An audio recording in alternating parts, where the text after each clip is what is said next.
একে একটু দেখাই যে এখানে কতটুকু একটু জায়গা, এখানে 5 কাঠা। আজকে আবারও আমি চলে আসলাম আমার সেই বড় ভাইয়ের জমিতে। দেখুন, এখানে দেখেছিলাম তখন ছোট ছোট, অনেক ছোট ছিল ফসলগুলো, কিন্তু এখন বড় হয়ে গেছে অনেকটাই। যারা আমার ভিডিওগুলো দেখেন তারা মূলত জানবেন এই জায়গার একটা ভিডিও করছিলাম সর্বপ্রথম, কিন্তু এখন এই জায়গায় ফসলগুলো অনেকটা বড় হয়ে গেছে।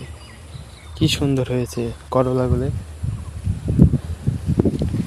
আর এই সাইডে ছিল হলো ভেন্ডি, কিন্তু যে এখন সেই ভেন্ডিগুলো নাই, গাছগুলো কাইটে ফেলাইছে। আর এখানে জানি কি জানি পালন শাক সম্ভবত বুনাইছে, পালন শাক বুনাইছে এখানে কোপ দিয়ে। আর এই সাইডে কিছু লাউ অফুরান্ত জিনিস আছে, ডাঁটা শাক, আর কি কি জানি বোনানো হয়েছে। কত সুন্দর একটা পালন শাক গাছ মতন জায়গা আছে, কিন্তু যেখানে 10 রকমের উপরে হবে ফসল বোনাইছে, যা অল্প অল্প করে।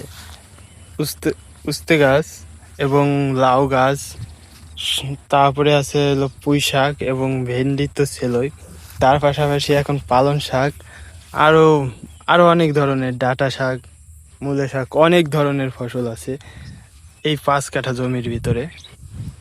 তাই বলেন, এত কিছু যদি এক জমিতে এত কিছু যদি ফসল আবাদ করা হয়, তাহলে কোনটা ভালো হবে না কোনটা খারাপ হবে। আর এর অনেক পাট ছিল, কিন্তু যে এখন এই পাটগুলো নাই, কেটে ফেলা হয়েছে, কিছু কিছু আছে জমিতে। আর এখন আমাদের এখানে ফুল সিজন পাট কাটার সম্পূর্ণ শেষ হয় নাই, আরো কিছুদিন পর শেষ হবে। এই ভিডিওটা এই পর্যন্তই, কেরকম হয়েছে অবশ্যই বলে যাবেন কমেন্ট বক্স। আর এরকম কোনো সবজি বাগান আপনারা করতে চান কি না তাও বলে যাবেন। ভালো থাকবেন।